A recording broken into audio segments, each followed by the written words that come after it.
রাজধানীর অন্যতম অভিজাত এলাকা গুলশান, বনানী আর বারিধারা। কিন্তু এই তিন জনপদের বুক চিরে বয়ে যাওয়া লেকটির দিকে তাকালে যেন এক ভিন্ন বাস্তবতার মুখোমুখি হতে হয়। যে লেক হওয়ার কথা ছিল ঢাকার ফুসফুস, বছরের পর বছর ধরে চলা অবহেলা আর দূষণে তা আজ প্রায় মৃতপ্রায়। তবে এবার এই অবহেলিত জলাশয়ের ভাগ্য বদলাতে সরাসরি হস্তক্ষেপ করছে সরকারের সর্বোচ্চ মহল। মঙ্গলবার ১৯ মে বাংলাদেশ সচিবালয়ে প্রধানমন্ত্রী তারেক রহমানের সভাপতিত্বে অনুষ্ঠিত হয়ে গেল এক উচ্চ পর্যায়ের বৈঠক।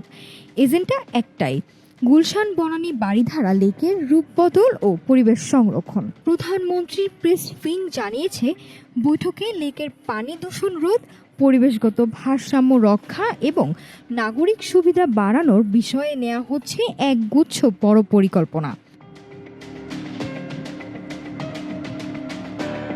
বৈঠকে উপস্থিত ছিলেন গৃহায়ন ও গণপূর্ত মন্ত্রী জাকারিয়া তাহের সুমন, স্থানীয় সরকার প্রতিমন্ত্রী মীর শাহে আলম এবং ২ ঢাকা সিটি কর্পোরেশনের প্রশাসকরা।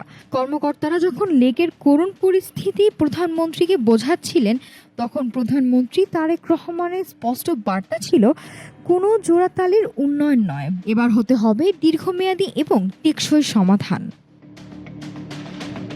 শুধু রাজ্য বা সিটি কর্পোরেশনই নয়, একাধিক মন্ত্রণালয়ের সমন্বয়ে এই মহাপরিকল্পনা বাস্তবায়ন করা হবে। ঢাকাবাসী আশা করছেন, এই বৈঠকের পর কেবল ফাইলের পাতায় বন্দি না থেকে গুলশান লেক তার হারিয়ে যাওয়া স্বচ্ছ নীল জলরাশি ফিরে পাবে।